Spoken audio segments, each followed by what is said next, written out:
नमस्कार, मेरा नाम है ओम प्रकाश यादव और आप देख रहे हैं voice of Republic. JK tyre की कंपनी हुआ करती है, उसका एक पंच लाइन है, the tyre which never tyres. और यही कहावत आज के तारीख में बहुत सारे आईएएस और जजों पर फिट बैठता है, क्योंकि वे कभी रिटायर नहीं होते। जी हाँ, आज इसी विषय पर बात करते हैं कि इस देश में ऑल इंडिया सर्विसेज और खासकर आईएएस को रिटायरमेंट के बाद उपकृत करने का जो ट्रेंड चला है, यह कितना उचित है या कितना अनुचित है। आज एक खबर प्रमुखता से छपी है। गुजरात के मुख्यमंत्री के प्रधान सचिव, शॉर्ट में उनको के बोलते हैं प्यार से, उनका पूरा नाम है कुनियाल कैलाशनाथ। ये 2013 में रिटायर कर गए थे गुजरात कैडर के आईएएस, और 11 साल लगातार इनको एक्सटेंशन दिया जाता रहा और ये मुख्यमंत्री, गुजरात के मुख्यमंत्री के प्रिंसिपल सेक्रेटरी रहे। आप अगर देश के केंद्रीय सरकार की बात कीजिएगा, खासकर पीएमओ का, तो आप सबको पता है कि इसके पहले श्री नृपेंद्र मिश्रा प्रधानमंत्री के प्रधान सचिव थे, सेवानिवृत्त आईएएस थे। अभी श्री पीके मिश्रा 1972 बैच के आईएएस, 1948 इनका date of year of birth है। आप सोच करके देखिए, रिटायरमेंट के बाद अभी भी ये प्रधानमंत्री के प्रधान सचिव हैं। वही नहीं, सबसे हैरान करने वाली बात यह है कि सिविल सर्विसेज में भारत सरकार का कैबिनेट सेक्रेटरी सर्वोच्च पद माना जाता है। जैसे अगर कोई पॉलिटिशियन के लिए प्रधानमंत्री हो, तो वो आईएएस के लिए कैबिनेट सेक्रेटरी बहुत कोवेटेड पोस्ट होता है। और हर आईएएस की इच्छा होती है, स्वाभाविक रूप से होना भी चाहिए, कि उसके कैडर के लाइफ में कैबिनेट सेक्रेटरी का एक पद मिले। राजीव गौबा लगातार रिटायरमेंट के बाद 82 बैच के आईएएस हैं। 2019 में बने कैबिनेट सेक्रेटरी और लगातार एक्सटेंशन पर एक्सटेंशन। इनका 15 अगस्त 1959 डेट ऑफ बर्थ है, यानी ये 2019 में रिटायर कर चुके थे, 5 साल। अजय कुमार भल्ला, देश के गृह सचिव, जी हाँ, ये भी रिटायर्ड आईएएस, असम कैडर के हैं। ये भी 2020 में रिटायर कर चुके थे। इनका ईयर ऑफ बर्थ 1960 है। Tapan Kumar Deka, IPS, retired, IB के चीफ, फिर से इनको एक्सटेंशन मिला। ये आपको लग रहा होगा कि शायद ये केंद्र में ही ये बीमारी है, नहीं, ये राज्य में भी बीमारी है। और आज हम अपनी चर्चा बिहार तक केंद्रित रखेंगे। अगली कड़ी में हम आपको अन्य राज्यों की बात करेंगे और जजों की बात करेंगे कि रिटायरमेंट के बाद जजों को क्या, और इस पर बहस होता रहा देश में, क्या जजों को सरकार के द्वारा दिए गए पद ग्रहण करने चाहिए। आप सब लोग जानते हैं कि संविधान के अनुच्छेद 312 में, वो सारा अनुच्छेद है 11, 12, उसमें सिविल सर्विसेज की कल्पना की गई थी। और हमारे यहाँ हिंदुस्तान में परमानेंट ब्यूरोक्रेसी होता है, यूएस की तरह स्पाई सिस्टम ऑफ गवर्नेंस नहीं है वहाँ। बहरहाल, अब आइए थोड़ा बिहार में देखिए मजेदार बात।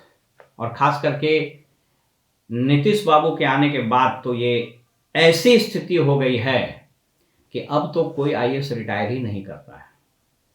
सिर्फ वही रिटायरमेंट के बाद घर बैठ जाता है जो अपने नौकरी में न्यूट्रल रहा और डिक्टेट को कानून और नियम के कसौटी में कसते हुए वही किया जो नियम कहता था, जो व्यवस्था और संविधान कहता था। हाँ में हाँ मिलाने वाले अधिकारी, सरकार के पिछलग्गू अधिकारी को लगातार पद मिलते गए। उठाइए अशोक कुमार चौधरी, बहुत सीनियर आईएएस है, 72 बैच के।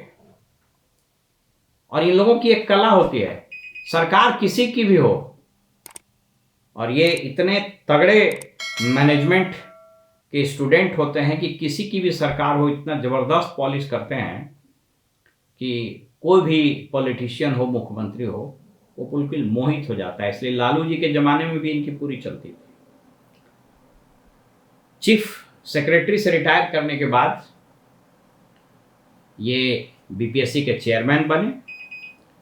बीपीएससी के चेयरमैन, अच्छा उसके पहले वहाँ एन के अग्रवाल थे, वो भी रिटायर्ड आईएएस, वो भी बीपीएससी के चेयरमैन। मैंने बीपीएससी तो एक तरह से समझिए कि एक जबरदस्त एक रूम बन गया है जहां पोस्ट रिटायरमेंट बेनिफिट स्कीम लगातार सरकार अपने चहेते अधिकारियों को देती रहती है।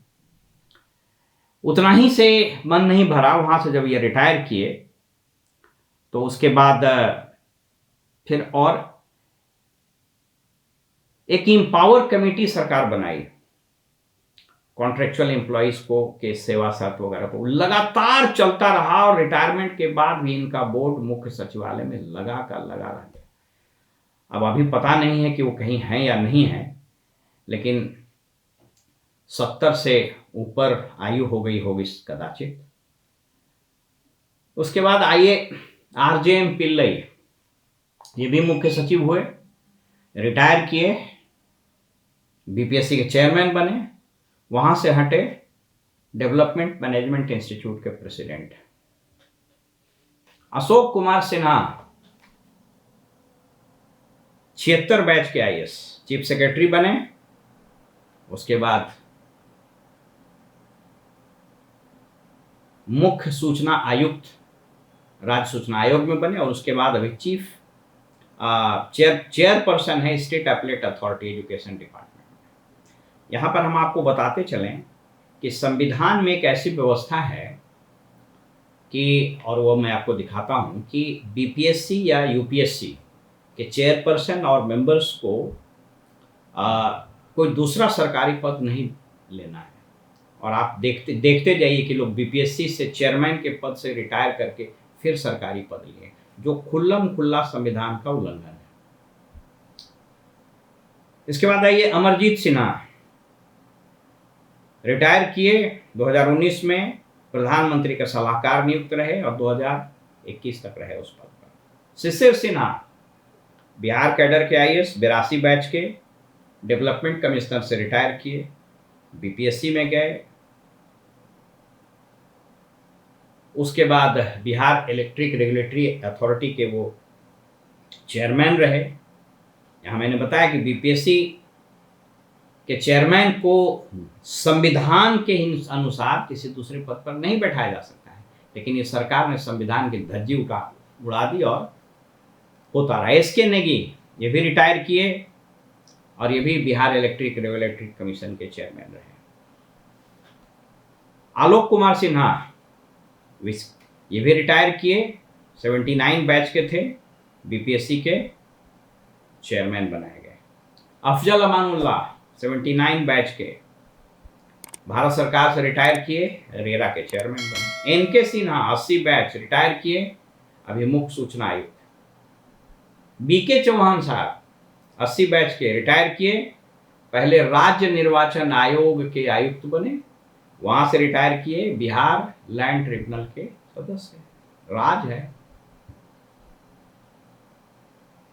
अंजनी कुमार सिंह, इनके बारे में तो क्या कहना है, 81 बैच के, मुख्य सचिव से रिटायर किए, प्रधान सचिव रहे मुख्यमंत्री जी के, एडवाइजर रहे उनके, और अभी महानिदेशक बिहार म्यूजियम के हैं, वो उन्हीं का ब्रेन चाइल्ड है। Girish Shankar 82 batch, cabinet secretary, फिर भारत सरकार में भी गए। अब ये चीफ इलेक्शन ऑफिसर हैं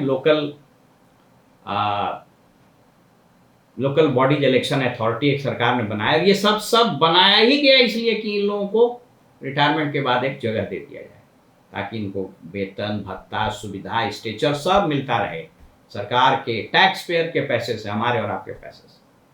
नवीन वर्मा, अमानुल्लाह साहब की बात, ये रेरा के चेयरमैन।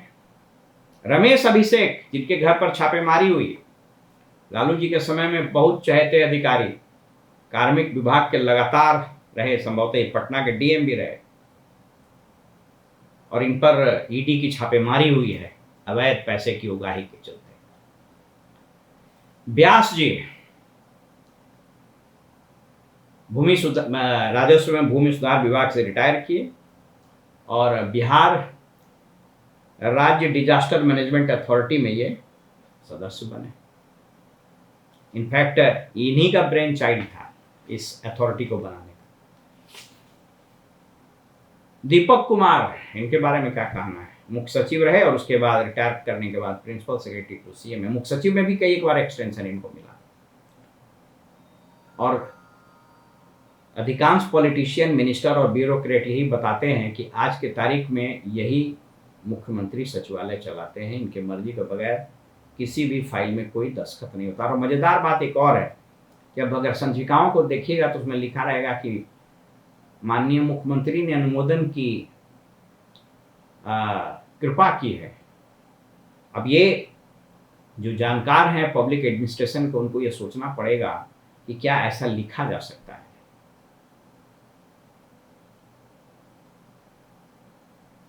शशि शेखर शर्मा ये भी डेवलपमेंट कमिश्नर थे, उसके बाद मानवाधिकार आयोग के सदस्य बन गए। त्रिपुरारी शरण जी, इनके बारे में लोग बोलते हैं बड़े शानदार अफसर हैं, तो आप देख लीजिए रिटायरमेंट के बाद ये भी राज्य सूचना आयुक्त बन गए। अमीर सुबहानी साहब, कितना चर्चा चला, अपने बैच के टॉपर, और अगर आपकी न्यूट्रलिटी थी तो आप क्यों पद एक्सेप्ट किए? रिटायर किए और इलेक्ट्रिक रेगुलेटरी अथॉरिटी के ये चेयरमैन बन गए, जहां से शिवसेना रिटायर की। माने एक से एक जुगाड़ है। इनको तो वीआरएस दिलवाया गया, इसलिए कि अप्रैल में रिटायर करते, तो अप्रैल में तो चुनाव चल रहा था, तो मिल गया अपना एक्सटेंशन, 5 साल मजे में रहिए। अतुल प्रसाद डेवलपमेंट कमिश्नर से रिटायर किए थे, ये उन्हीं के बैचमेट थे, मीर सुबानी के 87 बैच के, ये बीपीसी के चेयरमैन है, अभी कहाँ है मुझको नहीं पता। दीपक प्रसाद पटना डीएम वगैरह रहे, हजारीबाग में डीएम थे, लालू जी के समय में इनकी चलती थी, और अभी राज्य सूचना आयुक्त है। आप अगर उठाएंगे तो ये कहता है ना कि हरि अनंत हरि कथा अनंता, मतलब आपको अंदाजा नहीं मिलेगा कि इस राज्य में अभी जितने महत्वपूर्ण आयोग हैं, जितने महत्वपूर्ण इस तरह के पद हैं, उस पर यही लोग विराजमान हैं। 3 महत्वपूर्ण प्रश्न है जो मैं आपके सामने उठा रहा हूं। संविधान में इंडिपेंडेंट सिविल सर्विसेज की परिकल्पना और यूपीएससी से इनके अपॉइंटमेंट और इनको बहुत सारा प्रोटेक्शन 311 आर्टिकल वगैरह में मिला हुआ है, वो इसलिए दिया गया था कि bureaucracy has to be neutral. अब आप सोच करके देखिए कि रिटायरमेंट के तुरंत बाद या रिटायरमेंट के पहले ही वीआरएस दिला के किसी महत्वपूर्ण पद पर अगर उस व्यक्ति को बैठाया जाता है, तो यह सोचने का, यह मानने का पर्याप्त आधार है कि उस व्यक्ति की न्यूट्रलिटी संदिग्ध थी। और इसीलिए होता है कि रिटायरमेंट के 2 साल 3 साल 4 साल पहले से ही वह व्यक्ति अपने जुगाड़ में लग जाता है, और वो सोच लीजिए कि रिटायरमेंट के 3 साल 4 साल 5 साल पहले वो आईएएस अधिकारी सरकार के महत्वपूर्ण पद पर होता है। तो ऐसे अधिकारियों से न्याय की, सही निर्णय लेने की आप कैसे अपेक्षा कर सकते हैं? और उसी का कारण अब ये हो रहा है कि बिल्कुल जिसको बोलते हैं ना कि एक समय कहा जाता था कि इंडियन ब्यूरोक्रेसी, खास करके आईएएस आईसीएस पहले होता था उसको कि स्टील फ्रेम था, लेकिन अब वो स्टील फ्रेम में जंग लगा, वो तो खत्म हो ही गया। अब ये बेसिकली वुडन फ्रेम है या फिर प्लास्टिक फ्रेम है, जिधर चाहिए मोड़ दीजिए। लेकिन अभी भी बहुत सारे ऐसे आईएएस हैं, बहुत सारे ऐसे ब्यूरोक्रेट हैं, और पुलिस में भी वैसे ही देख लीजिए, लोग सिपाही चयन परिषद के बने और कितने चयन परिषद के लोग बनते गए, राज्य मानवाधिकार आयोग में भी हैं। तो मैं कह रहा था कि कुछ ब्यूरोक्रेट अभी भी ऐसे हैं जो ऑनेस्टली अपनी नौकरी करते हैं, संविधान, नियम और कानून के तहत निर्णय लेते हैं, जो उनका डेजिग्नेटेड पद है और जो उनको असाइन टास्क है उसका ईमानदारी से निर्वहन करते हैं। दूसरी चीज, देश में और राज्य में इंटेलिजेंसिया को, सिविल सोसाइटी को, प्रेस को भी और पॉलिटिशियन को भी यह प्रश्न उठाना चाहिए। यह बात राज्य स्तर पर डिबेट होना चाहिए, बल्कि मैं तो कहूंगा कि राष्ट्र स्तर पर इसका डिबेट होना चाहिए कि क्यों बार बार आप एक्सटेंशन दे रहे हैं। और तीसरी और अंतिम सबसे महत्वपूर्ण बात यह है कि इसका जूनियर अधिकारियों के मनोबल पर क्या असर पड़ता है। आप सोच करके देखिए कि जो ऑफिसर कैबिनेट सेक्रेटरी बन सकता था इनके रिटायरमेंट के बाद, जो इनके रिटायरमेंट के बाद होम सेक्रेटरी बन सकता था, जो अधिकारी सीएम का प्रिंसिपल सेक्रेटरी बन सकता है या जो चीफ सेक्रेटरी बन सकता था, लगातार इन लोगों को एक्सटेंशन देने के कारण उनके मनोबल पर कितना दुष्प्रभाव पड़ता होगा। तो क्यों नहीं वह भी प्रेरित होगा उन्हीं के पद चिन्हों पर चलने के लिए कि साहब हमारे सीनियर चाटुकारिता की सभी सीमाओं को तोड़ते हुए अगर रिटायरमेंट के बाद भी शानदार कैरियर परसू कर रहे हैं तो उनको भी करना चाहिए। मैं तो चाहूंगा कि इंडियन एडमिनिस्ट्रेटिव सर्विसेज एसोसिएशन में भी इस बात पर चर्चा होनी चाहिए, क्या यह मोरली इथिकली सही है? अगर लीगली सही भी हो तो क्या मोरली और इथिकली सही है कि रिटायरमेंट के बाद आप सरकार के द्वारा दिए गए पुरस्कार को ग्रहण करें? और दूसरी चीज कि इस पर तो बहस होनी चाहिए कि साहब संविधान में अगर यूपीएससी और बीपीएससी के चेयरमैन और मेंबर्स के कुछ एक अपवाद हैं, जैसे बीपीएससी का चेयरमैन और है तो यूपीएससी में जा सकता है, या बीपीएससी का मेंबर है तो वो चेयरमैन या फिर यूपीएससी में जा सकता है, या यूपीएससी का जो मेंबर है वो यूपीएससी का ही चेयरमैन बन सकता है, प्रोवाइडेड वो एज लिमिट उसको अलाउ कर रहा हो। लेकिन इसके अलावा सरकार के किसी पद को वो ग्रहण नहीं कर सकता। संविधान में यह व्यवस्था क्यों की गई थी? कॉन्स्टिट्यूशन के फ्रेमर्स, हमारे जो फोर फादर्स थे कॉन्स्टिट्यूशन के, उन्होंने इस बात को समझा था और इस बात को इंश्योर करने के लिए प्रोविजन किया गया था कि नौकरी देने वाली संस्था में ऐसे लोग नहीं आने चाहिए जिसको ये लगे कि हमको यह जो पद मिला है ना, ये पुरस्कार स्वरूप मिला है। इसीलिए पुरस्कार स्वरूप जो पद मिलता है ना, तो जो पुरस्कार देता है, तो जिसको मतलब बोलते हैं ना क्विड प्रो को, कि आपने हमको दिया है तो हम भी आपको देंगे। तो आम जो स्टूडेंट्स हैं, जो एस्पिरेंट्स हैं, जो तैयारी कर रहे हैं, उनके मन में यह भाव गलत नहीं आता है। और कदाचित यही सब कारण है कि एग्जाम में कंप्रोमाइजेज होते हैं, क्वेश्चन पेपर लीक होते हैं, चोरी होती है, नौकरियों में धांधली होती है, क्योंकि इस तरह का ब्यूरोक्रेसी समाज का कभी भला नहीं कर सकता है। फिलहाल में इजाजत दीजिए और आप देखते रहिए वॉइस ऑफ रिपब्लिक। नमस्कार।